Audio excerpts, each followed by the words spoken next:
Bismillahirrahmanirrahim. Assalamualaikum warahmatullahi wabarakatuh. Alhamdulillah hamdan na'imin. Asyhadu an la ilaha illallah wa rabbuna rabbul arsyil azim. Wa asyhadu anna Muhammadar Rasulullah sayyidina sayyidil mursalin. Allahumma salli ala habibina syafi'ina Muhammadin wa ala alihi wa sahbihi ajmain, amma ba'd. Bapak Ibu yang dirahmati Allah Subhanahu wa taala, mari sama-sama kita mensyukuri segala nikmat Allah Subhanahu wa taala. Baik nikmat yang zahir tampak oleh mata kita seperti kesehatan, nikmat harta, kemudian nikmat keluarga dan nikmat-nikmat lainnya. Terlebih khusus adalah nikmat keimanan. Sebab Imam Hanafi pernah berpendapat salah satu penyebab orang meninggal dalam keadaan su'ul khotimah karena dia tidak mensyukuri iman yang Allah berikan dalam hatinya. Dengan kita syukuri, mudah-mudahan Allah tambah keimanan kita ini, diperkuat Allah dan diperbanyak amal soleh kita sampai nanti kita bisa diundang kembali kepada Allah dalam keadaan husnul khotimah. Amin amin ya rabbal alamin. Bapak Ibu yang dirahmati Allah, salah satu kewajiban agama yang dibebankan kepada kita orang-orang beriman adalah zakat. Zakat ini termasuk pilar, dijadikan rukun. Kalau pilar rukun berarti dia termasuk hal yang paling penting. Rukun apa? Rukun Islam. Jadi kalau kita tidak berzakat, keislaman kita bisa roboh. Ya. Maka ketika Nabi wafat, muncul orang-orang yang tidak mau berzakat. Sampai Abu Bakar marah dan dia perangi dia dan bersumpah dia. Apa sumpahnya? Wallahi katanya, demi Allah aku akan memerangi orang-orang yang membeda-bedakan antara zakat dan solat, solat dan zakat. La aqtulanna man farraqa bainas shalah waz zakat. Ya, demi Allah aku akan bunuh, aku akan perangi orang yang membeda-bedakan perintah solat sama zakat. Kenapa? Karena hampir setiap kali Allah perintahkan sholat, disuruh berzakat. Aqimis sholah wa atuz zakat, aqimis sholah wa atuz zakat. Itu berulang-ulang kali disebut dalam Quran. Sehingga orang yang berzakat ini sama sebenarnya dengan orang yang sholat.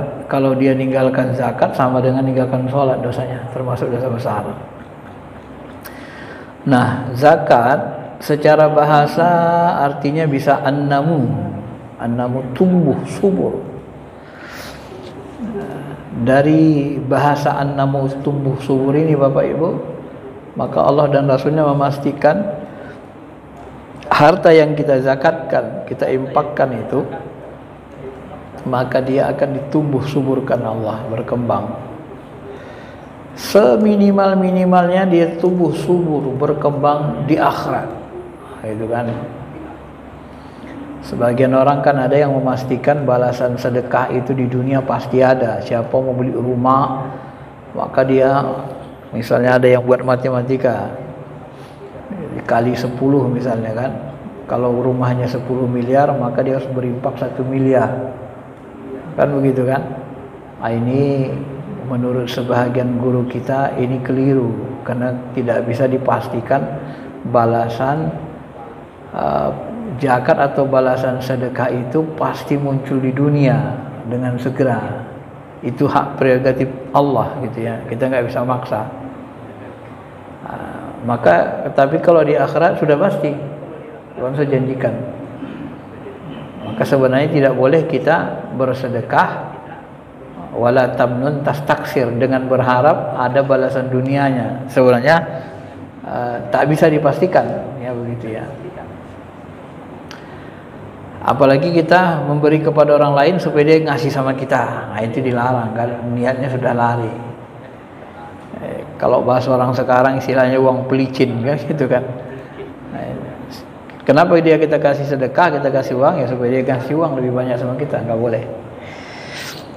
Jadi yang dimaksud an-namus itu berkembang. Wa ma anfaqtum min syai'in fahuwa yakhlifhu. Siapa yang berimpak dari sesuatu maka Allah akan ganti. Wa huwa khairur razikin. Dialah Tuhan yang Maha memberi rezeki. Maka Bapak Ibu yang dirahmati Allah, kalaupun seandainya kita mau sedekah kita ini menghasilkan kebaikan dunia, boleh juga dicoba.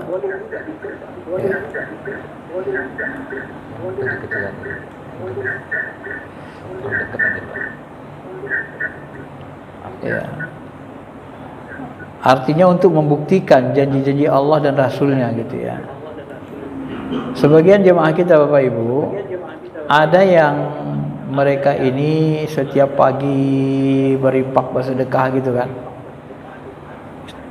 Jadi Bapak Ibu yang dirahmati Allah, ada jemaah sebahagian mereka membuktikan bahwa kan ada hadis di mana malaikat itu berdoa setiap pagi, Allahumma ati mumpikan khalafan wa ati mumsikan talapan. Ya Allah, berilah ganti bagi orang yang berimpak zakat, infak, sedekah, dan berikan kehancuran bagi orang yang menahan diri, tak mau berzakat, berinfak, sedekah.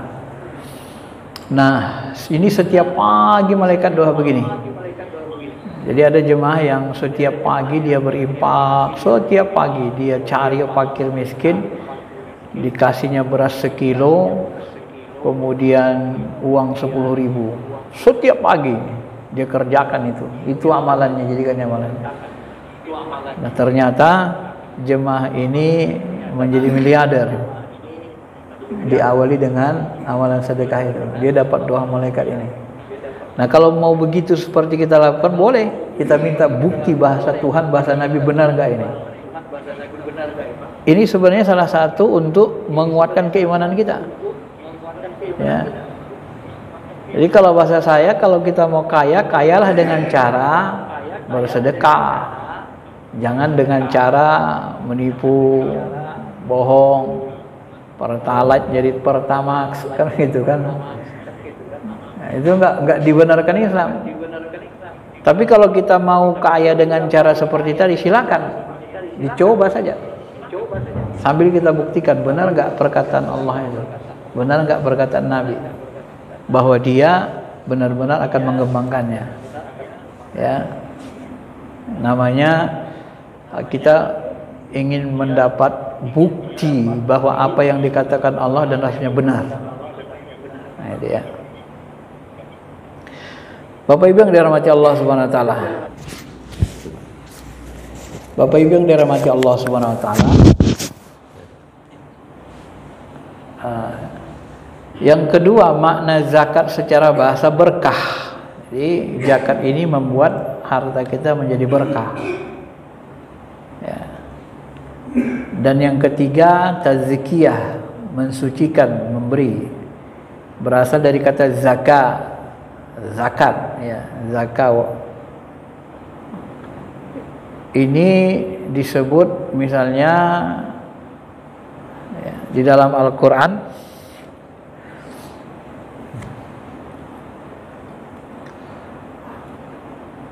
khudz min amwalihim shadaqatan tutahhiruhum wa tuzakkihim biha. At-Taubah 103. Ambillah harta-harta dari orang-orang beriman. Untuk apa diambil? Sedekah harta atau zakat itu diambil, tutahhiruhum. Fungsinya tutahhir. Ini toharah. Toharah itu berwudu, mensucikan. Jadi fungsinya mensucikan, tutahhiruhum, supaya suci, wa tuzakkihim, dan supaya bersih. Zakat sama tahir hampir sama dia. Nah, suci bersih. Jadi zakat itu bisa diartikan tazkiyah, membersihkan, mensucikan. Maka zakat itu akan mensucikan jiwa kita. Nah, itulah judul tadi itu. Dia akan bersihkan jiwa kita dari sifat kikir. Sebab Nabi pernah membahasakan la yajtami'u syuha wal iman abadan. Tidak bisa berkumpul kekikiran dan keimanan dalam hati seorang beriman. Kalau kita masih kikir, itu pertanda iman kita masih terlalu lemah. Kenapa? Tidak percaya kita dengan balasan baik Allah, bahwa infak, sedekah, zakat itu memberikan kebaikan dunia akhirat. Itu kan begitu kan? Tidak percaya. Seolah kita tidak percaya bahwa zakat itu membersihkan diri, zakat itu akan memberikan berkah, zakat itu akan menumbuh kembangkan harta kekayaan kita, membuat berkah, ya kan? Maka Nabi SAW mengultimatum seperti itu. Tidak bisa berkumpul dalam hati orang beriman antara kikir dengan keimanan. Ya. Kalau kita beriman, maka kikir itu akan hilang dengan sendirinya.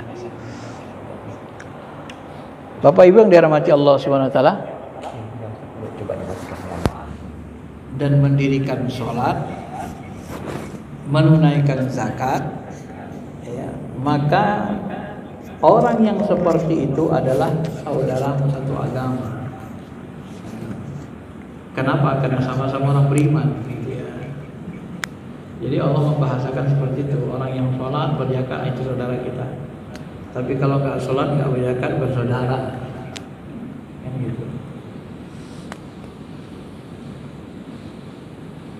Kemudian perintah sholat selalu digandeng dengan zakat. Nah, itu yang dikeraskan Abu Bakar tadi kan, sampai 82 kali. Aqimis sholat wa atuz zakat, aqimis sholat wa atuz zakat. Sampai-sampai Ibnu Mas'ud, sahabat Nabi SAW, dan Ibnu Katsir menyebut la tanfa'ul a'mal illa biha wa bis sholat. Baik Bapak Ibu yang dirahmati Allah Subhanahu wa taala,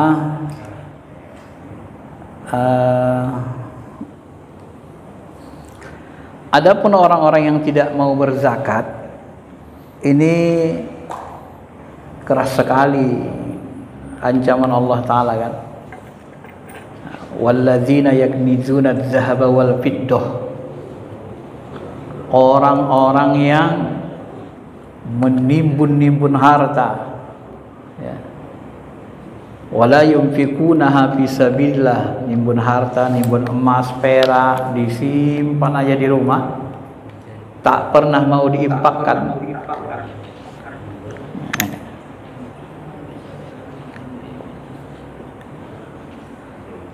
Maka Allah mengatakan fabasyirhum. Ini bahasanya kayak mengejek jadinya kan. Jadi Allah itu menyebut fabasyirhum, padahal sebenarnya basyara itu berilah kabar gembira. Cuman kabar gembira dengan azab, jadi seperti mengejek. Fabasyirhum bi'azabin alim, berilah kabar kepada mereka bahwa mereka akan diazab dengan azab yang sangat keras. Ya. Pada hari itu dipanaskan emas perak itu di dalam neraka jahanam, lalu dibakarkan ke dahi mereka dengannya, lambung dan punggung mereka, lalu dikatakan kepada mereka, inilah harta benda yang kamu simpan dulu untuk dirimu sendiri di dalam dunia.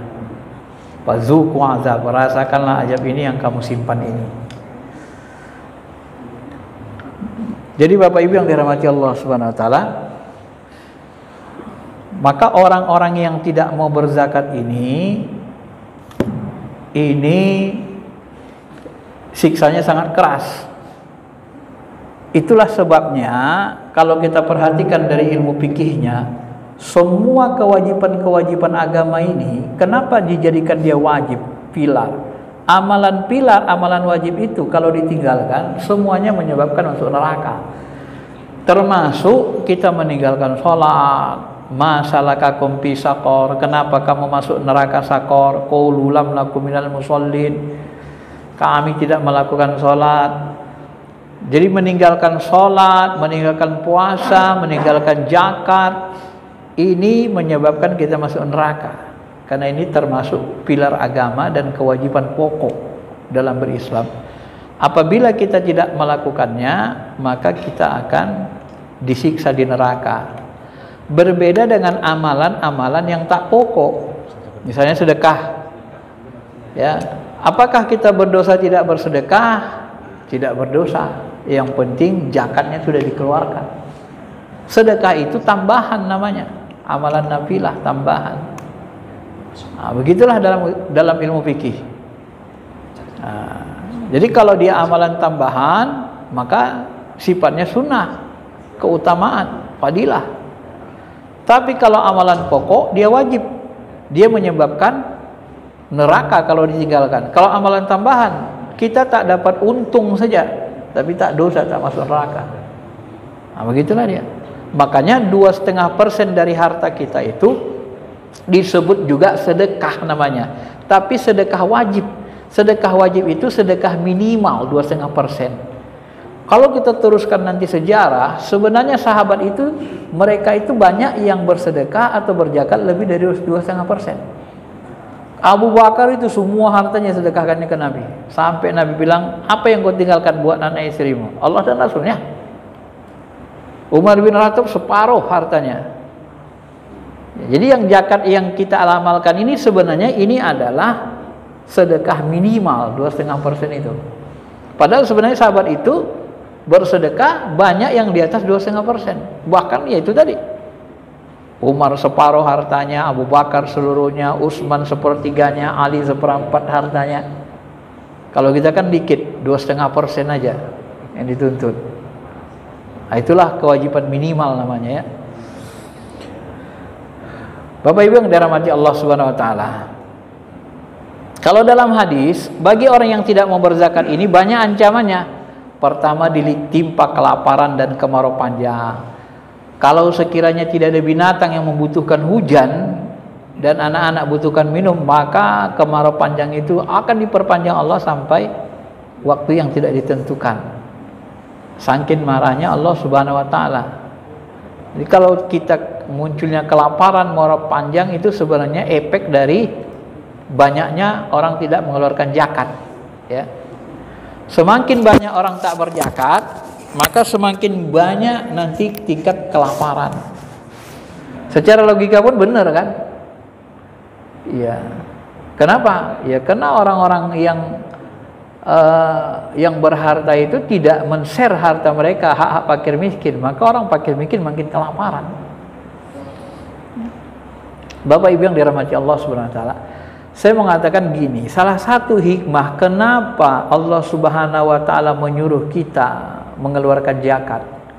Sebenarnya kalau kita kaji lebih halus, lebih mendalam, kita ini sebenarnya orang-orang kaya yang berpunya, sadar atau tidak sadar, paling sering sebenarnya menyakiti fakir miskin. Contoh, kita punya mobil, jalan kita mobil. Apa yang diakibatkan mobil? Polusi udara.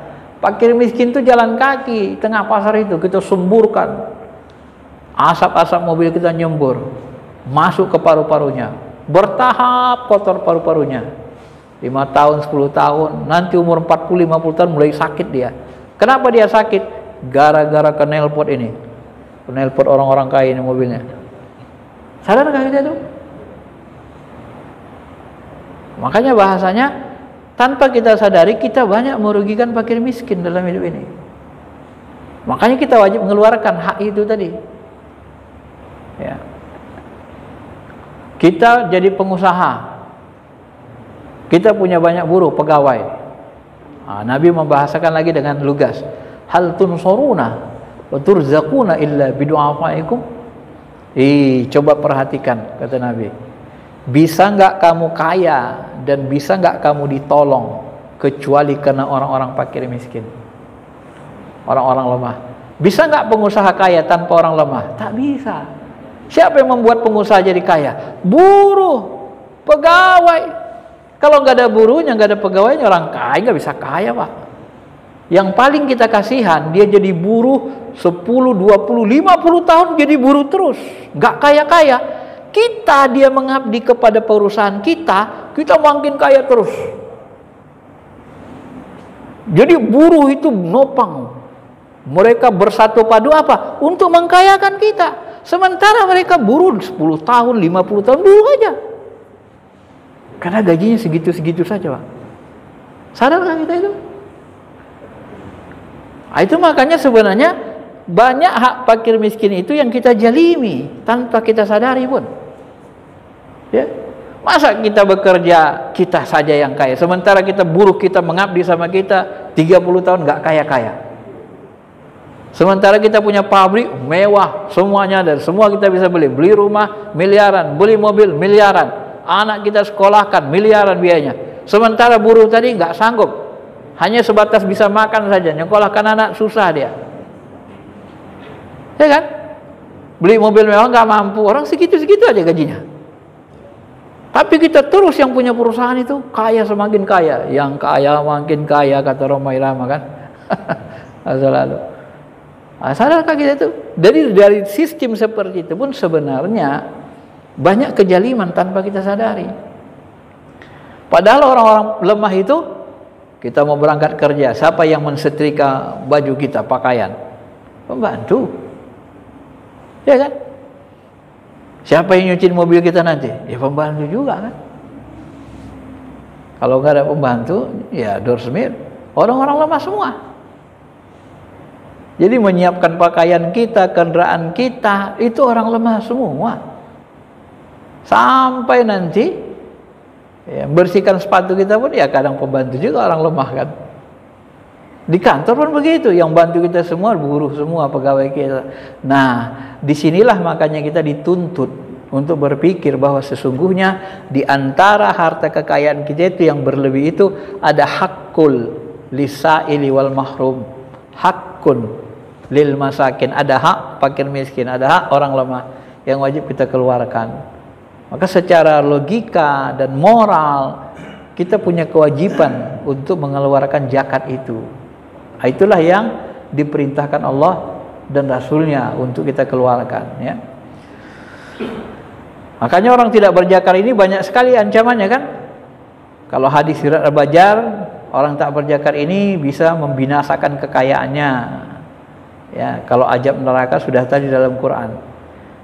Ya, termasuk yang malaikat tadi tiap pagi berdoa. Makanya orang-orang yang berharta kalau terus-menerus kikir, hartanya tidak bertahan lama nanti. Ya, tidak bisa dibawa generasi ke generasi. Nanti biasanya kalau bahasa saya bumi ini berputar. Jadi ketika orang tuanya berharta, kikir, nanti giliran anaknya nanti jatuh. Balik dia. Ya. Makanya untuk mengekalkan ini kita harus mencegahnya dengan apa? Dengan banyak berimpak. Dan salah satunya juga dengan rajin sholat duha. Ya. Itu juga menahan kita dari kehancuran dalam masalah rezeki. Bapak Ibu yang dirahmati Allah Subhanahu wa taala. Adapun manfaat zakat ini sebenarnya banyak sekali bagi yang berzakat ini. Yang pertama tadi sudah disebutkan maknanya, manfaatnya itu membersihkan hati, mensucikan jiwa. Jadi hati kita bersih, suci jiwa kita. Hati kita bersih dari apa? Bersih hati kita dari sifat kikir. Harta kita bersih, dibersihkan Allah dari yang subhat. Tapi jangan kita berpikir Bapak Ibu, ya kadang-kadang ada jemaah ini salah mikir juga. Salah mikirnya gimana? Nah, salah mikirnya gini. Dia punya harta haram dari yang haram kan? Misalnya harta haramnya 1M.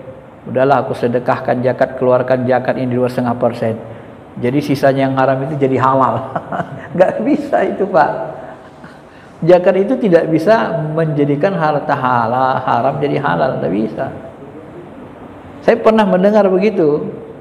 Nah, itulah zakat itu untuk bersihkan harta katanya. Dia haram yang nggak bisa. Yang dimaksud bersihkan harta yang tadi itu bercampur dengan subhat. Kalau memang dia sudah haram ya tidak bisa dibersihkan, jadikan halal. Nah, itu harus dipahami. Ya, karena saya pernah mendengar gitu orang kaya dia kira kalau sudah mengeluarkan zakat, bercampur-campur yang haram, tahu dia hartanya bercampur-campur haram, udah jadi halal itu katanya, karena dikeluarkan zakat. Enggak begitu memahaminya. Ini salah ini cara mikirnya. Nah, Yang membersihkan itu seperti tadi, ada yang hak-hak yang tak kita ketahui itu bersih dia. Karena dirumpamakan ulama, zakat itu sama dengan daki, kotoran. Karena dia kotoran, daki, karena itulah Nabi dan keturunannya haram menerima zakat. Coba bayangkan, Nabi tak mau menerima zakat. Kenapa? Karena itu hak fakir miskin. Nabi itu tidak mau dia dan keluarganya digolongkan fakir miskin. Nabi hanya mau menerima hadiah, zakat tidak boleh. Ana wa bani Hashim wa zuriyati haramun. Saya Bani Hashim, anak cucu saya haram menerima zakat. Tapi menerima hadiah boleh. Kenapa? Karena zakat itu hak fakir miskin tadi yang terjalimi, ya. Kemudian Bapak Ibu yang dirahmati Allah, zakat ini juga kalau kita lakukan sebenarnya kita memperoleh ketenangan hidup. Semakin banyak kita berzakat, berinfak, sedekah, makin tenang hidup kita. Makanya kalau kita mau pikir jernih lah ya, mikir-mikir kita. Negara ini sangat membutuhkan, salah satu yang dibutuhkan negara kita ini adalah apa? Keamanan, aman, damai, nyaman. Benar? Kalau negara ini gak aman, kita sholat pun gak bisa. Bayangkan kalau kita di Palestina, mau ibadah aja gimana? Maka keamanan itu termasuk hal yang paling mahal harganya. Tahukah kita Bapak Ibu, untuk mendapatkan keamanan, nyaman, ketenangan, itu negara kita harus membayar bisa jadi ratusan atau ribuan triliun setiap bulan. Apa yang dibayar? TNI, Polri. Nah, itu anggarannya berapa triliun itu? Apa fungsi mereka? Supaya kita negara kita aman. Ya kan? Termasuk komplek kita ini, supaya dapat aman kita harus gaji petugas keamanan. Berapa mereka kita bayar? Itu. Udah pun ada petugas keamanan satpam di dalam. Begitu kita masuk rumah, beli lagi berangkas yang mahal. Supaya aman. Nah, jadi kita mengeluarkan biaya yang banyak untuk mendapatkan keamanan hidup, kenyamanan. Nah, padahal ada satu cara membuat kita senang, damai.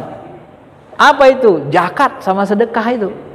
Makanya bahasa Allah itu kan jelas, khudz min amwalihim shadaqatan tutahhiruhum wa tuzakkihim biha.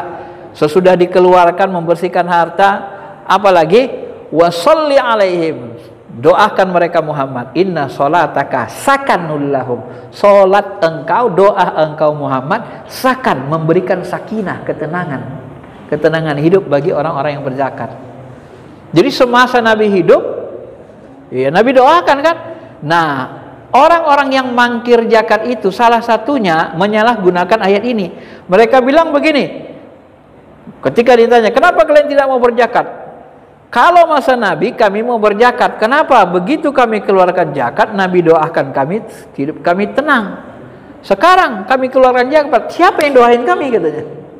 Nggak ada lagi yang doain kami, nggak ada lagi Nabi katanya. Nah, ini menyalahgunakan. Sebenarnya tidak mesti Nabi, Pak. Ini bisa kita buktikan real, Pak. Coba nanti Bapak cari fakir miskin, betul-betul fakir miskin, kasihkan sama dia 1 juta. Dia megang uang 1 juta nggak pernah, menangis jerit-jerit. Lalu dia doa sama Allah, ya Allah berikan ketenangan. Langsung nyerah hati kita doa. Coba saja kita buktikan. Jadi bahasa-bahasa Tuhan itu harus kita buktikan dalam hidup. Pasti, Pak. Saya berani mengatakan karena saya juga sudah mencoba itu. Begitu kita kasih dia, bersyukur sekali dia ingat sama Allah. Dia nggak pernah megang uang 1 juta. Kenapa? Karena hidup di desa-desa, miskin, susah uang. Ya, kan? Begitu kita kasih, dia langsung menangis terharu, langsung dia doakan itu. Begitu hati kita terasa langsung nyaman. Nah, itulah yang kalau di acara televisi itu rezeki-rezeki nomplok itu kan, langsung sujud dia, ya Allah terima kasih ya Allah. Dia langsung ingat Allah itu, Pak. Didoakannya kita. Nah, inilah orang-orang lemah itu. Maka doa-doa orang lemah pengganti Nabi SAW itu bisa sakanul lakum, memberikan sakinah, ketenangan. Jadi kalau kita mau hidup tenang, sakinah, ya banyak-banyaklah mengeluarkan zakat, sedekah, infak, pasti tenang hidupnya. Ini yang banyak dilupakan. Kita kan enggak, kalau lagi stres kemana? Umat kita kadang kok lemah imannya, stres, dugem, kan gitu kan. Coba kasih fakir miskin sedekah, itu langsung tenang kita, Pak. Nyaman hidup itu. Gak mesti kita kedugem. Nah, jadi cari ketenangan itu bisa dari sedekah. Silakan dibuktikan.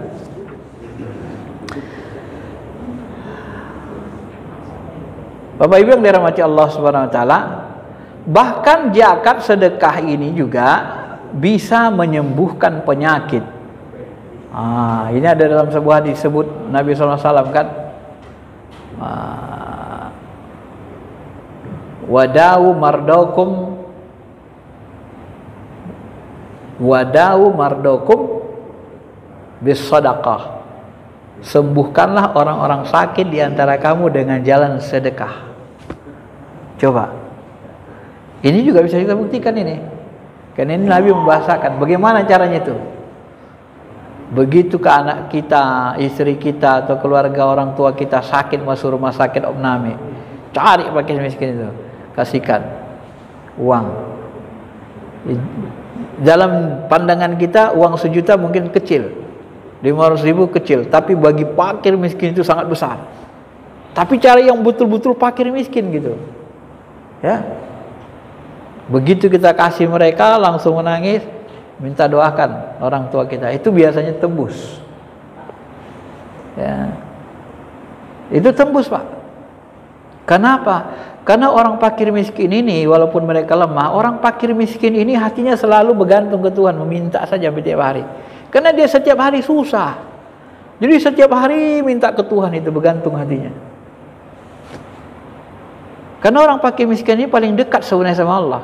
Kalau dia bisa istiqomah, karena hatinya terus meminta ke Tuhan. Tiap hari ngalamin susah, ya tiap hari minta, bergantung terus.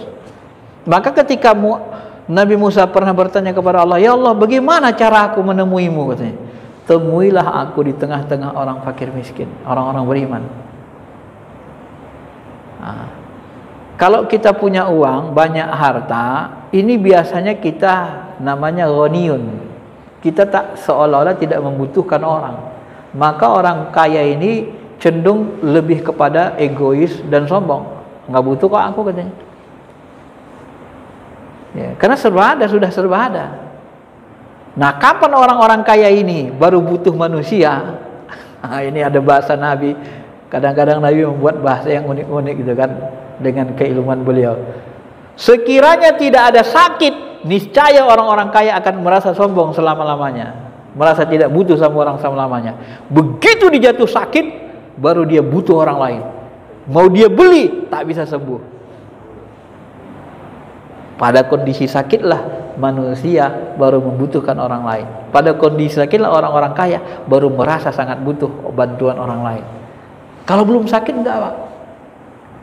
Karena sudah ada, dia namanya ghanin. Ghanin itu tidak butuh orang, sudah serba ada hidupnya kan. Tapi begitu jatuh sakit, barulah dia butuh. Kelabakan dia kan, butuh bantuan anak ini. Nah, kayak kalau dia kejam, anaknya gak ada bantu, kemudian gak mau bawa ke rumah sakit, ya menderitalah dia. Nah, itu yang bahayanya kan. Bahkan zakat, infak, sedekah ini juga bisa memperpanjang umur. Panjang umur itu maknanya dua, kita selalu dikenang seolah-olah kita hidup. Nah, ini ada rahasia, salah satu rahasia spiritual Islam itu, Bapak. Salah satu yang membuat orang tua kita sudah meninggal, mama kita sudah meninggal, ayah kita sudah meninggal. Bagaimana supaya mereka sangat senang di alam sana? Salah satu caranya sering kita sebut kebaikannya, kita kenang dia. Di keluarga kita teringat kita, kalau dulu masih ada ayah begini, kalau ada, itu senang kali, Pak, itu orang tua kita mendengar bahasa gitu. Kalau ada ayah dulu begini, kan enak kita begini-gini. Senang mereka itu, Pak. Makanya Nabi menyuruh kita itu selalu mengenang kebaikan orang sudah meninggal, jangan keburukannya. Mereka mendengar itu senang sekali, ya, itu membahagiakan di alam mereka. Nah, dengan begitu sebenarnya mereka seolah-olah masih hidup. Dan ketika kita merasa orang tua kita seolah-olah masih hidup, pada saat itu sebenarnya orang tua kita panjang umur. Nah, itulah namanya memanjangkan umur walaupun sudah meninggal.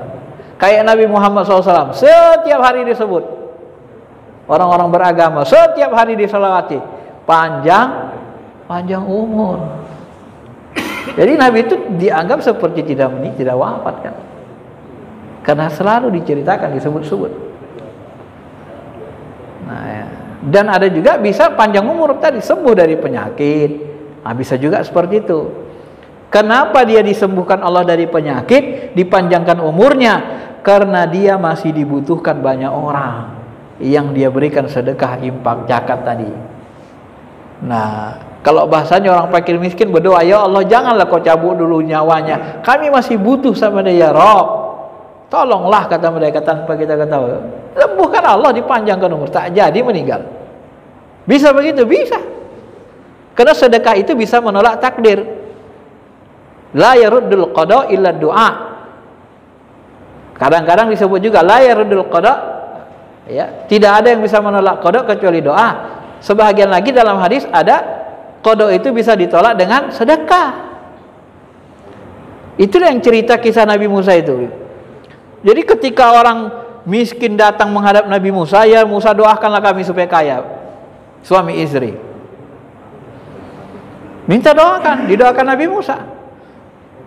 Ditanya sama Allah, ya Allah bagaimana ini? Kasih petunjuk. Ya doakan nanti kaya. Nanti kalian kaya dalam waktu 4 tahun atau berapa tahun? 4 tahun. Setelah itu kalian miskin lagi. Ya sudah, nggak apa-apa ya Musa. Nah begitu mereka kaya raya, didoakan Nabi Musa berusaha sukses, lalu mereka rajin bersedekah. Rajin bersedekah, rajin berinfak. Senang fakir miskin itu kepada mereka. Akhirnya lewat 4 tahun, udah lewat 6 tahun, enggak fakir-fakir, enggak jatuh miskin juga. Loh, datang Nabi Musa.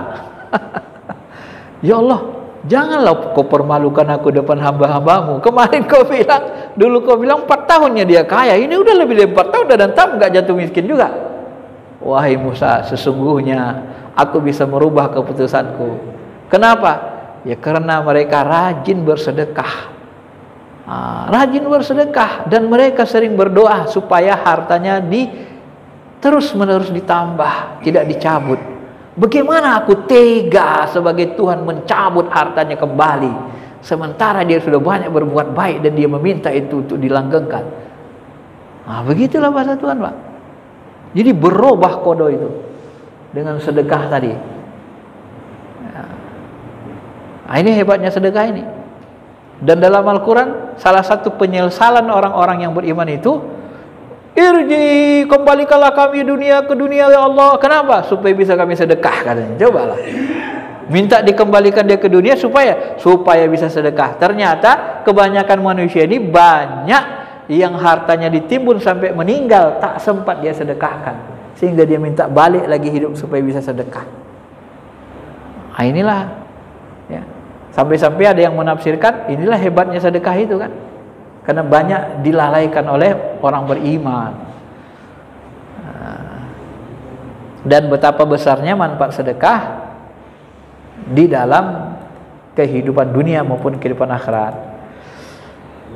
Bapak Ibu yang dirahmati Allah, Nabi pernah bersumpah sampai mengatakan, ya, aku bersumpah dengan 3 hal, kata Nabi. Mana kosomalin min sodaqah, tidak akan berkurang harta yang disedekahkan. Ini juga bisa dibuktikan, ya. Cuman jangan dipaksakan seperti segan pula kita nyebutnya, masih hidup ustadznya. Jangan dijanjikan dalam bentuk dipaksakan gitu kan, seperti Tuhan kita. Yang bisa itu kita lakukan, buktikan. Ya Rasul, ya Allah, Rasul mengatakan tidak akan berkurang harta yang disedekahkan. Ini aku sedekah. Buktikan bahwa hartaku akan bertambah dengan sedekah ini. Begitu aja. Minta ke Tuhan, Pak. Ini belajar tauhid itu begitu. Dia apa kata Rasul, amalkan, buktikan. Nah, apa yang dikatakan Rasul, apalagi ini sampai Rasul bersumpah kan, buktikan. Tidak berkurang. Buktikan ini ya Allah. Rasul mengatakan begini-begini, tidak berkurang harta yang disedekahkan, infakkan. Ini kuinfakkan, tambah ya Allah. Ya, buktikan aja, lihat aja nanti bertambah. Saya berkali-kali membuktikan begitu, ya diganti Tuhan, bertambah. Saya coba berkali-kali saya lakukan itu, bertambah. Nah, tapi kita minta sama Allah itu janjinya. Innaka la tukhliful mi'ad. Kau itu tidak pernah dusta, kau tidak pernah berbohong. Nah, ini Rasulullah mengatakan begini. Nah ini, kuimpakan. Nah, silakan. Berapa nanti tambahnya tergantung Allah, tergantung keikhlasan. Tapi jangan pula yang seperti yang kemarin itu harus lipat 10 dipastikan. Yaitu tadi mau dapat rumah 1 miliar, impaknya 100 juta katanya kan. Ah, jangan. Itu kan kita sudah kayak Tuhan jadinya kan. Kita tentukan semuanya secara pasti. Tidak bisa. Kalau beda kita menuntut janji Allah dengan memastikan sesuatu terjadi, itu beda. Itu kalau kita pastikan balasannya begini-begini di dunia, seolah-olah kita mendahului Tuhan. Tapi kalau yang tauhid itu bukan begitu. Tauhid itu, ya Allah, Rasulmu mengatakan begini-gini, buktikan ya Allah bahwa Rasulmu tidak berbohong. Ya Allah, kau mengatakan begini-gini, buktikan ya Allah. Innaka, sesungguhnya engkau mengatakan ud'uni astajib lakum, berdoalah kalian pasti akan kukabulkan. Engkau katakan ketika kami berdoa memohon engkau pasti kabulkan. Buktikan ya Allah bahwa engkau kabulkan apa yang kami minta. Nah, itu begitu. Kalau dalam ilmu tauhidnya begitu, Pak. Kita minta bukti. Boleh kita minta bukti sama Allah, menambah yakin. Ya. Nah, saya beberapa jemaah saya kan unik-unik juga memang pengalaman mereka cerita. Nah, yang sering itu yang menarik, misalnya ketika saya turun dari khutbah Jumat di Mabes TNI, materi saya kira-kira hampir sama lah ini kan, tentang janji Allah ini. Kemudian ditegur sama jemaah, Ustadz benar yang Ustadz sampaikan. Kenapa Pak? Cerita. Akhirnya diajak cerita saya, diajak ngobrol. Rupanya orang Medan juga. Saya dulu Ustadz rajin remaja masjid, rajin jaga sholat 5 waktu, saya makmurkan masjid. Cuma cita-cita saya Ustadz memang ingin jadi tentara, dan saya latar belakangnya orang susah, orang tua saya. Nah, jadi saya berdoa lah, ya Allah, pas ujian TNI, luluskanlah aku TNI. Tahun pertama tak lulus, sedih saya Ustadz katanya. Tahun kedua saya rajin lagi remaja masjid, doa lagi saya, ya Allah luluskanlah saya kan sudah membantu rumahmu, memakmurkan rumahmu, masjid ini katanya gitu kan. Begitu bahasa dia Pak. Tak lulus juga Ustaz katanya. Tahun ketiga marah saya sama Allah Ta'ala Ustaz katanya. Saya ancam dia, ya Allah, aku sudah makmurkan masjid, makmurkan rumahmu, rajin ke masjid, jaga sholat. Yang ku minta samamu cuma satu, luluskan aku TNI. Ini yang ketiga kalinya. Kalau aku tak lulus sekali ini, tak akan bisa lagi ke masuk TNI. Kalau tak kau luluskan aku kali ini, aku akan jadi bandit, tidak mau taat lagi samamu. Aku lebih jahat nanti dari apa itu, menjadi orang yang paling jahat di Indonesia nih. Kau lihat katanya, diancamnya Tuhan itu Pak. Lebih jahat akan dari Anton Medan katanya. Coba.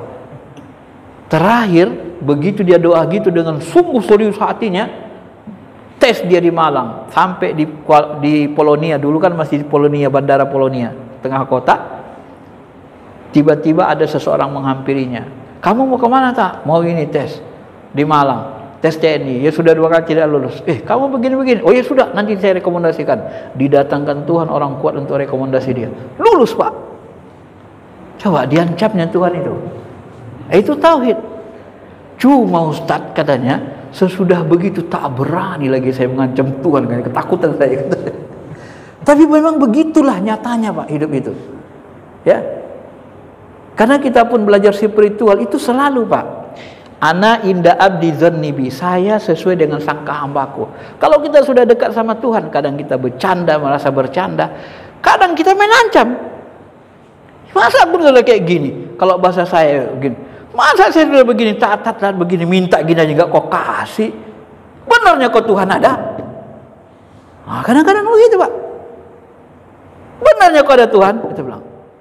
Kita tanya dia, berani nggak gitu marahi Tuhan? Kalau udah sampai ilmunya biasa itu Pak. Karena anak indah abdi dzanni, saya sesuai dengan sangka hambaku. Kadang-kadang kita memperlakukan Allah itu seperti teman dekat, Khalilullah, Nabi Ibrahim. Kadang seperti kekasih, Habibullah. Kadang seperti ayah kita yang sangat menyayangi kita. Begitu perasaan kita itu Pak. yang merangkul. Nah, jangan dianggap Allah itu sebagai musuh. Nggak boleh. Kalau sebagai musuh kan takut aja dekat sama dia, tak usah dekat-dekat sama Allah, nanti gawat pula aku miskin, aku dibuatnya. Karena itu bisikan setan, Pak. Nah, makin dekat makin tahan makin susah hidup awak katanya. Itu bisikan setan itu. Sebenarnya makin dekat kita makin nyaman punya Tuhan itu kan. Ya. Nah, jadi ketika kita belajar seperti ini juga, ketika Nabi menjanjikan, ya buktikan aja supaya kuat iman kita. Aku bersumpah, kata Nabi, 3 hal. Mana qasamalin min sadaqah, tidak akan berkurang harta yang sedekahkan. Tidaklah seorang hamba bersabar dengan kejaliman yang diterimanya kecuali Allah membuatnya semakin mulia. Wah, ketika orang dijalimi sabar dia dijalimi semakin mulia. Kalau saya melihat buktinya, perhatikanlah di pemilu. Nah, ini buktinya. Misalnya, dulu rata-rata orang yang dijalimi naik daun namanya, Pak. Dulu kan SB dijalimi Megawati, ini contoh saja. Iya kan? Sabar dia, tahu-tahu jadi presiden SB-nya kan, meninggalkan Megawati kan gitu kan. Jadi selalu ada orang yang dijalimin itu kalau sabar jadi naik daun dia, Pak. Betul kan? Bahasa Nabi itu? Betul, kita perhatikan betul.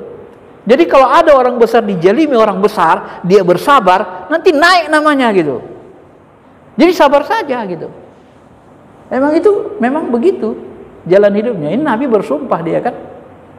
Kecuali Allah membuatnya semakin mulia. Dan tidaklah seorang hamba meminta-minta kecuali Allah membukakan pintu melarat baginya, ya. Kerjanya minta-minta masih sehat, ya mungkin melarat lah, Pak. Kalaupun kaya harta dia itu nanti melarat juga, habis itu habis, selesai. Tak terbiasa dia kerja. Biasanya meminta-minta, menghabisin aja. Dikumpulnya banyak-banyak, dilihat orang dia banyak, tahu dia pengemis berbohong, ya sebentar lagi bangkrut lagi. Karena nggak bisa kerja. Udah terbiasa minta-minta. Jadi ujungnya ya melarat lagi. Nah, ini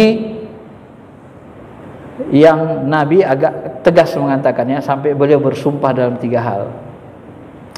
Bapak Ibu yang dirahmati Allah, zakat ini fungsinya bagi orang lain pun luar biasa, termasuk fakir miskin. Sampai-sampai Nabi mengatakan dalam sebuah hadis, tidak ada alat yang paling bisa membantu seseorang beriman bertakwa kepada Allah kecuali harta.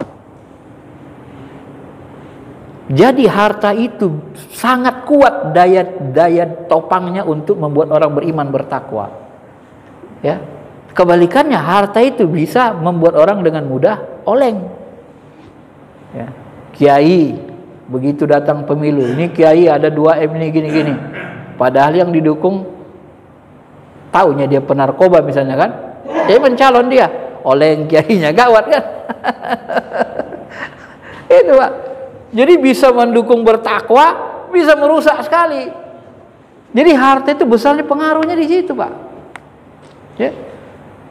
Nah, makanya ketika film-film yang ya seperti bangun rumah orang-orang apa itu kan, orang-orang fakir miskin, yang seperti saya sebutkan tadi kan, begitu kita kasih dia uang 50 juta, seumur-umur dia megang uang 10 juta nggak pernah, dikasih 50 juta sama rezeki nomplok, mau nangis menjerit dia, sujud dia kepada Allah, langsung makin bertakwa dia, ya Allah, ternyata aku perhatikannya aku, ya Allah, ternyata aku bantunya aku, ya Allah. Tak tahu dia pasti merasa rezeki nomplok itu Allah yang nunjukin gitu loh. Gak mungkin dia merasa itu setan nunjukin dia. Pasti dia merasa Allah yang bantu, Allah yang nunjukin dia orang miskin supaya dapat rezeki itu. Kenapa? Karena rezeki nomplok itu tidak kenal sama dia. Itu nyari kan di jalan-jalan. Allah yang datangkan, maka dia akan bersyukur kepada Allah, semakin kuat keimanan ketakwaannya. Makanya alat dongkrak yang paling kuat adalah harta, dongkrak keimanan.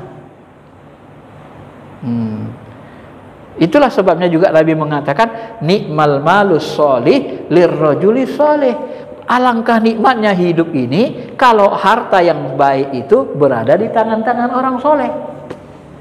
Makanya orang yang baik, yang soleh itu salah satunya orang terbaik adalah konglomerat yang menginfakkannya di jalan Allah. Nah, itu yang terbaik. Manusia terbaik itu kan salah satunya. Ya. dia setara dengan jihad pahalanya kan, apalagi memberi makan janda-janda miskin.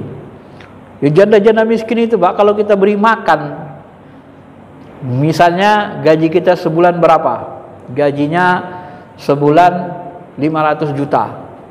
Untuk anak istri kita 100 juta cukuplah sebulan misalnya. Nah, kan ada sisa 400 juta. 100 juta lagi kasih fakir miskin 10 orang, janda-janda miskin. 10 orang 10 juta. Kita kasih dari sisa uang kita itu. Itu rutin kita kasih tuh, biaya hidup janda-janda miskin yang anak-anaknya dia sudah bekerja. Dengan kita kasih begitu tanpa dinikahi pun, saudara-saudara kita misalnya, dia bisa bertahan hidup, tidak melacur. Terjaga dia, Pak. Itu pahalanya setara dengan pahala jihad. Ya. Jadi kita nggak perlu lagi perang melawan Israel, udah dapat pahala kita melawan Israel. Saking besarnya pahalanya itu. Sama dengan pahala jihad, nggak berkurang. Pahala jihad itu bagaimana Rasul? Hebat kali pahala jihad itu, kata sahabat. Pahala jihad itu tak bisa kalian imbangi. Orang berjihad tuh orang yang puasa setiap waktu, sholat malam setiap waktu, baca Quran setiap waktu. Macam mana kau mengamalkan itu? Jadi 24 jam kita dinilai sholat, 24 jam dinilai baca Quran, 24 jam dinilai puasa. Yang kan tidak bisa kita ngamalkan itu, Pak. Itulah pahala jihad. Makanya jihad itu nggak bisa borong pahala, dia nggak bisa diimbangi amalan apapun.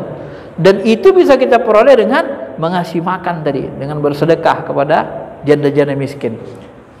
Nah, yang bahasa Nabi alal armalah, orang yang memberikan alal armalah, menanggung kehidupan armalah janda-janda miskin, kal mujahid fi sabilillah, sama dengan orang mujahid di jalan Allah. Al-qaim wan naim, as-shaim la yaftur, sama dengan orang yang qaim, salat tahajud terus menerus, yang tak berhenti-berhenti. Was-shaim la yaftur, sama dengan orang puasa yang tak pernah buka. Nah, yang cuman itu puasa aja terus nggak pernah buka-buka. Itulah pahalanya. Ini kaitannya dengan harta sedekah ini banyak sekali pahalanya ya. Makanya Nabi ketika hijrah ke Madinah bangun masjid, habis itu apa? Bangun pusat pasar, ekonomi itu dibenahi, dikuasai ekonomi Madinah itu. Nah, jangan kita pikir Nabi nggak perhatian ekonomi, sangat perhatian. Habis perhatikan keimanan, baru perhatikan ekonomi.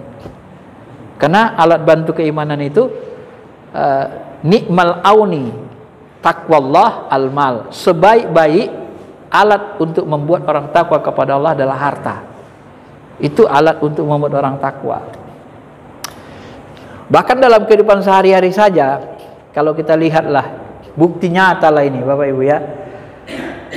Mau datang pemilu, begitu mau pemilu, nah ini katakan dulu orang Kristen, orang non-Islam, atau orang non-Islam Hindu Buddha atau apalah ya, pokoknya non-Islam mau mencalon dia, kira-kira buruh-buruhnya nih, orang-orang beriman nih milih dia apa enggak? Kalau dia suruh kalian milih aku ya katanya, kira-kira dipilih buruhnya enggak? Buruhnya ada 2000 orang. Hah? Dipilih enggak? Dipilih. Karena bos kan. Kalau bos ngomong, buruh ya takut. Kalian pilih aku ya. Besok nanti kalian kunaikkan gaji semua katanya. Milih semua itu. Itu hebatnya kan harta itu kan. Nah, begitulah dia, pengaruhnya besar. Makanya sebenarnya Allah itu pun suka dengan harta. Apabila harta itu diimpakkan di jalannya, sangat suka dia, Pak. Senang. Kita pun suka dengan harta. Makanya harta itu harus diambil dari yang baik dan digunakan untuk yang baik. Baik, saya kira itu saja. Sebenarnya ada beberapa lagi, tapi itu hal penting. Mudah-mudahan bisa memotivasi kita ya untuk saling berbagi, termasuk mengeluarkan zakat yang di dalamnya banyak hak fakir miskin. Pas 1 jam ini. Silakan kalau